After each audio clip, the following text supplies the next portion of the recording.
আসসালামু আলাইকুম রহমতুল্লাহ। আজকের ক্লাসে আমরা একটি গুরুত্বপূর্ণ টপিক নিয়ে আলোচনা করব, বহুভুজের বিগত 20 বছরের সকল প্রশ্নের সমাধান। বহুভুজ থেকে জাস্ট বেসিক এর সাহায্যে আমরা সকল প্রশ্নের সমাধান করব, অর্থাৎ কোনো সূত্র ছাড়া বেসিক এর সাহায্যে সমাধান করব। আমাদের বহুভুজের বেসিক গুলো ক্লিয়ার করার জন্য জাস্ট আমাদের 2 থেকে 3 মিনিট সময় ব্যয় করতে হবে। এখানে আমাদের যে তথ্যগুলো দেওয়া রয়েছে, এই তথ্যগুলো একটু ভালোভাবে খেয়াল করতে হবে, তাহলে বহুভুজের ম্যাথগুলো আমরা খুব সহজেই নির্ণয় করতে পারি। প্রথমে আমরা যেটা দেখব, এখানে রয়েছে ত্রিভুজের বাহু তিনটি। ত্রিভুজের বাহু রয়েছে তিনটি। তিনটি বাহু থেকে আমরা যদি দুই বিয়োগ করি, দুই বিয়োগ করলে অর্থাৎ বাহুর সংখ্যা যত থাকবে এর থেকে দুই বিয়োগ করলে আমরা ত্রিভুজ পাবো। তাহলে বাহু রয়েছে তিনটি, আমরা এখান থেকে ত্রিভুজ পাবো হচ্ছে একটি। এই অনুরূপ ভাবে এখানে চতুর্ভুজে বাহু রয়েছে চারটি। এই চার থেকে যদি আমরা দুই বিয়োগ করি, তাহলে আমরা ত্রিভুজ পাবো, অর্থাৎ চতুর্ভুজের মধ্যে ত্রিভুজ রয়েছে হচ্ছে আমাদের দুইটি। পঞ্চভুজ পঞ্চভুজে আমাদের বাহু রয়েছে পাঁচটি। পাঁচ থেকে যদি আমরা দুই বিয়োগ করি, তাহলে আমরা ত্রিভুজ পাবো একটি, দুইটি, তিনটি ত্রিভুজ পাবো। ষড়ভুজ মানে বাহু রয়েছে ছয়টি। ছয় থেকে আমরা যদি দুই বিয়োগ করি, ছয় থেকে দুই বিয়োগ করলে আমরা ত্রিভুজ পাবো হচ্ছে চারটি।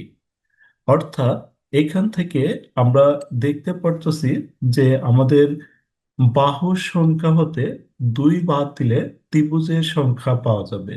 আমার যদি 50 ভুজ দেওয়া থাকে, 50 ভুজ থেকে জাস্ট দুই বিয়োগ করব, দুই বিয়োগ করলে আমরা ত্রিভুজ পাবো হচ্ছে 48টি। যদি আমাদের 80 ভুজ দেওয়া থাকে, 80 থেকে দুই বিয়োগ করব, তাহলে ত্রিভুজ পাবো 78টি। যদি আমাদের 100 ভুজ বলা থাকে, 100 থেকে জাস্ট দুই বিয়োগ করব, ত্রিভুজ পাবো 98টি। অর্থাৎ যতগুলো ভুজ দেওয়া থাকবে তার থেকে দুই বিয়োগ করলে ত্রিভুজের সংখ্যা পাওয়া যাবে। আমরা জানি একটি ত্রিভুজের মান হচ্ছে 180 ডিগ্রি। যদি আমাদের দুইটি ত্রিভুজ হয়, তাহলে 180-কে আমরা দুই দ্বারা গুণন করব, 360 ডিগ্রি। তিনটি ত্রিভুজ হলে 180-কে তিন দ্বারা গুণন করব। চারটি ত্রিভুজ হলে 180-কে চার দিয়ে গুণন করব। আমরা ত্রিভুজটি নির্ণয় করতে পারলে খুব সহজে উত্তর করতে পারবো। ত্রিভুজের বাহু তিনটি, কিন্তু ত্রিভুজ এর সংখ্যা পাবো একটি। চতুর্ভুজের বাহু চারটি, চতুর্ভুজ এর ভিতরে ত্রিভুজ পাবো আমরা দুইটি। পঞ্চভুজে আমাদের পাঁচটি রয়েছে, তিনটি পাবো। আর তারপর ষড়ভুজে ত্রিভুজ পাবো হচ্ছে চারটি। অষ্টভুজে ত্রিভুজ পাবো হচ্ছে ছয়টি। আর 50 ভুজে ত্রিভুজ পাবো হলো 48টি। আশা করি এই বেসিক নিয়মটুকু সবাই বুঝতে পেরেছেন। যদি কোনো সমস্যা থাকে অবশ্যই আমাদের ভিডিওর কমেন্ট বক্সে কমেন্ট করে জানিয়ে দিন। আমাদের প্রথম যে কোশ্চেনটা রয়েছে, এইখানে একদমই সহজ কোশ্চেন। আমরা যদি আগের বেসিকটুক জানতে পারি, তাহলে এই কোশ্চেনগুলো আমরা খুব সহজেই সমাধান করতে পারি। এই কোশ্চেনটি 34তম বিসিএস, পল্লী বিদ্যুৎ জেনারেল ম্যানেজার এবং থানা শিক্ষা অফিসারে এসেছে। তাহলে আমাদের এইখানে বলেছে একটি পঞ্চভুজের সমষ্টি কত। এই ম্যাথগুলো সূত্রের সাহায্যে সলভ করা আছে। আমরা সূত্র ছাড়া কিভাবে সহজ নিয়মে সমাধান করা যায় এভাবে সলভ করব। আমরা কিছুক্ষণ আগেই দেখেছি একটি ত্রিভুজের মান হচ্ছে 180 ডিগ্রি। একটি ত্রিভুজের মান 180 ডিগ্রি। আমরা জানি 180 ডিগ্রি অর্থাৎ দুই সমকোণ। অর্থাৎ একটি ত্রিভুজে আমরা পাবো হচ্ছে 90 ডিগ্রি এবং 90 ডিগ্রি দুই সমকোণ। একটি ত্রিভুজের মধ্যে আমরা পাবো হচ্ছে দুই সমকোণ। দুইটি ত্রিভুজ মানে আমাদের হবে হচ্ছে চার সমকোণ। আমাদের এইখানে রয়েছে তিনটি ত্রিভুজ। তাহলে তিনটি ত্রিভুজকে আমি যদি দুই দিয়ে গুণন করি, তাহলে সমকোণ পাবো হচ্ছে ছয়টি। চারটি ত্রিভুজে আমরা যদি 2 দ্বারা গুণন করি তাহলে আমরা সমকোণ পাবো হচ্ছে 8টি। অর্থাৎ ত্রিভুজের সংখ্যা বের করতে পারলে তাকে আমরা 2 দ্বারা গুণন করলে সমকোণ হবে। আমরা এখানে শিখলাম পঞ্চভুজের সমষ্টি। আমরা জানি যতগুলো ভুজ দেওয়া থাকবে তার থেকে 2 বিয়োগ করলে ত্রিভুজ পাওয়া যাবে।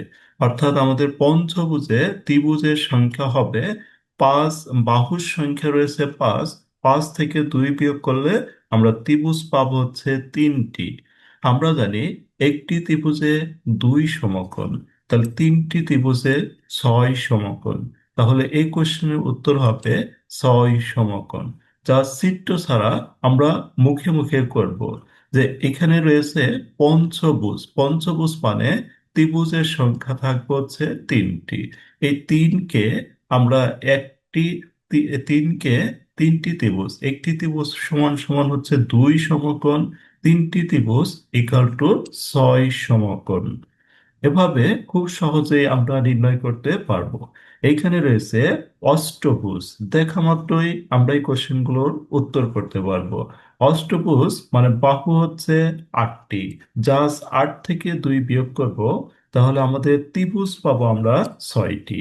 এই 6টিকে জাস্ট 2 দ্বারা গুণন করব। আমরা জানি একটি ত্রিভুজে রয়েছে 2 সমকোণ, তাহলে 6টি ত্রিভুজে থাকবে আমাদের 2 দিয়ে গুণন করলে 12 সমকোণ। এভাবে আমরা খুব সহজভাবে ম্যাথগুলো সমাধান করতে পারি। জাস্ট সূত্র ছাড়াই এই ম্যাথগুলো সমাধান করা যাবে। এইখানে রয়েছে 3 নম্বর কোশ্চেনে একটি পঞ্চভুজের অভ্যন্তরীণ 5টি কোণের সমষ্টি কত। একটি পঞ্চভুজ, তাহলে পঞ্চভুজে আমরা জানি পঞ্চভুজ মানে 5 বাহু। এই 5 থেকে যদি 2 বিয়োগ করি তাহলে আমরা পাবো হচ্ছে ত্রিভুজ। ত্রিভুজের সংখ্যা আমরা ত্রিভুজ পেলাম হচ্ছে 3টি ত্রিভুজ। তাহলে 3টি ত্রিভুজে আমাদের বলছে একটি ত্রিভুজের মান 180 ডিগ্রি। আমাদের বলছে অন্ত অভ্যন্তরীণ 5টি কোণের সমষ্টি। তাহলে এখানে আমরা যেহেতু পঞ্চভুজে ত্রিভুজ পাবো হচ্ছে 3টি, এই 3টি ত্রিভুজ আমরা জানি একটি ত্রিভুজের মান হচ্ছে 180 ডিগ্রি। 3টি ত্রিভুজের মান কত? তাহলে 3 × 8 = 54, অর্থাৎ 540 ডিগ্রি। পঞ্চভুজের অভ্যন্তরে 5টি কোণের সমষ্টির যোগফল হচ্ছে 540 ডিগ্রি। তাহলে আমরা জাস্ট সরাসরি করতে পারবো। পঞ্চভুজ দেখা মাত্রই আমরা বলতে পারবো ত্রিভুজের সংখ্যা দেওয়া রয়েছে এখানে 3টি। আমাদের একটি ত্রিভুজের মান হচ্ছে 180 ডিগ্রি। 3টি ত্রিভুজের মান কত? তাহলে 3 × 8 = 54, জাস্ট 540 ডিগ্রি। আমরা এভাবে খুব সহজে দ্রুত গতিতে সূত্র ছাড়াই করতে পারবো। 4 নম্বর কোশ্চেনে রয়েছে একটি ষড়ভুজের সবগুলো কোণের সমষ্টি কত। ষড়ভুজ মানে এখানে আমরা জানি ষড়ভুজ মানে ত্রিভুজ রয়েছে 4টি।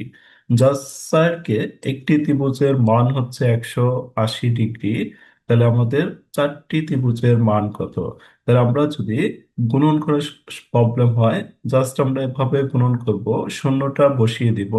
4 দিয়ে 8কে গুণন করব, 4 × 8 = 32, 2 হাতে থাকবে 3, 4 × 4 এবং 3 7, 720 ডিগ্রি। তাহলে এই কোশ্চেনের উত্তর হচ্ছে আমাদের 720 ডিগ্রি।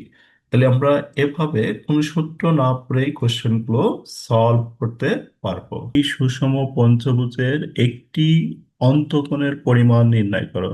সুষম পঞ্চভুজের অন্তঃকোণের পরিমাণ আমরা জানি এখানে পঞ্চভুজ মানে ত্রিভুজ রয়েছে 3টি। একটি ত্রিভুজের মান হচ্ছে 180 ডিগ্রি। তাহলে 3টি ত্রিভুজের মান 180 গুণন হচ্ছে 3। আর এখানে বাহুর সংখ্যা রয়েছে 5, জাস্ট 5 দ্বারা ভাগ করব। এই 5 দিয়ে আমরা যদি এটা ক্যালকুলেশন করি যাবে হচ্ছে 3 × 5 = 15, বাঁচবে হচ্ছে আমাদের 3, 3-এর সাথে শূন্যটা কেটে আনবো 30। এই 5 30-এর মধ্যে যাবে হচ্ছে 6 বার। বার আমাদের 3 গুণন হচ্ছে 36। 36কে আমরা 3 দ্বারা যদি গুণন করি, অর্থাৎ 3 6 এই 3 দিয়ে 6কে গুণন করব, 3 6 18, 8 হাতে থাকবে 1, তিরিক্ষে 9, আর একে হচ্ছে আমাদের 10। অর্থাৎ এই কোশ্চেনের উত্তর হবে 108 ডিগ্রি। যেটা আমাদের এখানে নেই, এখানে আমাদের সংশোধন করে দিতে হবে 108 ডিগ্রি। অর্থাৎ এখানে উত্তরটা আমাদের মিসিং রয়েছে, এখানে উত্তরটা দেওয়া থাকবে 108 ডিগ্রি হবে। তাহলে আমাদের এখানে হবে হচ্ছে 108 ডিগ্রি। এরপরে রয়েছে চারটি বাহু সমান হলে প্রত্যেকটি অন্তঃকোণের মান কত। 8টি বাহু সমান হলে প্রত্যেকটি অন্তঃকোণের মান কত। তাহলে অন্তঃকোণের মানের জন্য আমাদের যেটা করতে হবে, 8টি বাহু মানে ত্রিভুজ রয়েছে 6টি, একটি ত্রিভুজের মান 180 ডিগ্রি, 6টি ত্রিভুজের মান কত। তাহলে 6 × 180 ভাগ হচ্ছে 8।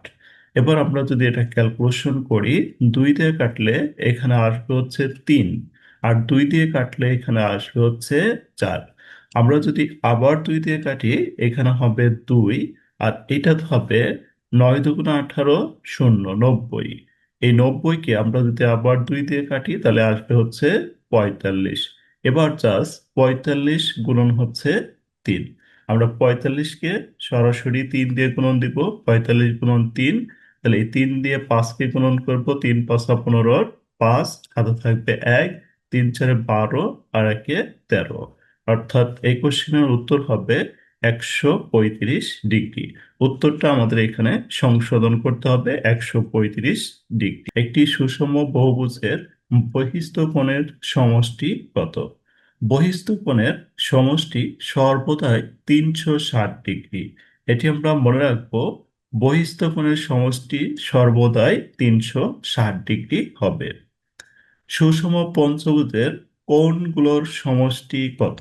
সুষম পঞ্চভুজের কোণগুলোর সমষ্টি কত। তাহলে প্রতিটি পঞ্চভুজের কোণগুলোর সমষ্টি মানে প্রতিটি বহিস্থ কোণের সমষ্টি কত। প্রতিটি বহিস্থ কোণ, আমরা জানি বহিস্থ কোণের সমষ্টি ডিভাইডেড বাহুর সংখ্যা। আমরা জাস্ট এই একটি সূত্র করব, এই একটি সূত্র দিয়ে আমরা আর কোনো সূত্র করব না।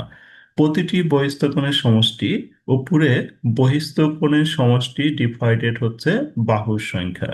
বহিস্থ কোণ আমরা কিছুক্ষণ আগেই পড়েছি, বহিস্থ কোণের সমষ্টি সবসময় 360 ডিগ্রি হবে। তাহলে উপরে লিখবো আমরা 360 ডিগ্রি। বাহুর সংখ্যা, পঞ্চভুজ মানে বাহু রয়েছে আমাদের 5টি। তাহলে 360 ভাগ হচ্ছে 5। এই 5 দিয়ে যদি আমরা এটাকে ক্যালকুলেশন করি, 36কে ধরি, তাহলে এখানে 5 যাবে হচ্ছে 7 বার, 5 × 7 = 35।